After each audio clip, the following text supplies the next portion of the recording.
You've been somewhat of an ambassador for the MTA, visiting foreign countries and also attending meetings of other technical analysis organizations internationally.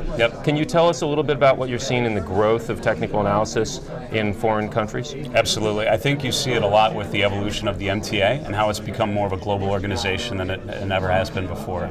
So, it started as a US-based organization, really a New York-based organization.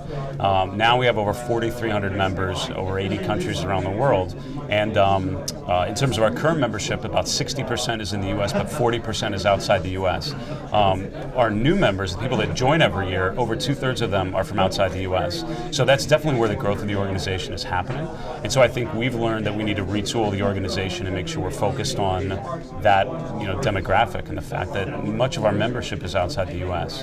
What I've seen from different organizations and different events around the world is, one, technical analysis is truly a universal language. And you find that when you go to places like Tokyo or Singapore or Mumbai or any of these cities, and you find that you're able to converse, even if you're not able to converse in a local language together, you can talk about the markets and understand charts because it transcends all of the individual languages that we speak. So I found there's a great collaborative effort going around the world, and I think the MTA is positioned well to take advantage of that. Now, it's been mentioned that the CMT designation is not necessarily just a preparation to become an analyst, but could be applied for many other roles on Wall Street. Can you elaborate on that a little bit? It's a great point, and it's something we've spent a lot of time thinking about because what we found is when the organization started, it was 100% sell-side technical analysts or letter writers. So that was pretty much the role that they were testing for, was to be proficient in that toolkit.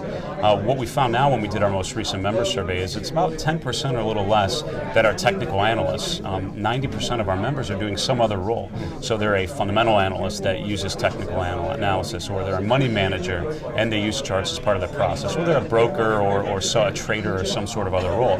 So we have had to evolve, I think, how we test technical analysis, how we design our curriculum and design our exam to address the fact that our membership represents a broad set of practices in the industry. What advice would you have for young people joining the MTA today or investigating taking the CMT exam? I think the first recommendation for someone new in the industry is always be a student of the markets. I don't know who told me that originally when I was getting started in the industry, but it's something that I think about all the time. And I found that someone that has been in the industry 30, 40 years, they're still learning. And I know, for example, talking to the chairman of Fidelity, he doesn't feel like he knows everything at this point. He's still learning about how this industry evolves, how the markets move. So I think regardless of where you're at in your professional career, you can always be learning. And I think that process starts right at the beginning. And you need to get in the habit of knowing that you don't know everything and making sure that you continue to build your understanding of how the markets evolve. The second thing I would say is get started early. So we are finding that people take the CMT exams now when they're in school still. They're not waiting. Traditionally, you'd wait until you're a professional, then you would take the designation or take the exams. And now we're finding it actually happens much earlier in the process. So I know when I'm hiring for my group, I look for people that are already in the designation or in the process of getting the designation, because it shows me that they've already started to learn the toolkit, and the amount of time until they're ready to go 100% is much quicker. So for me, I think the earlier you can get started in those designations, the better. What are some of the benefits of attending an MTA symposium like this? That's a great question. I've attended a number of symposia over the years, and I would say the most important thing I always take away from it is the networking opportunities. So I think we all join the association for different reasons, but one standard reason is to meet other people that look at the markets the way that you do.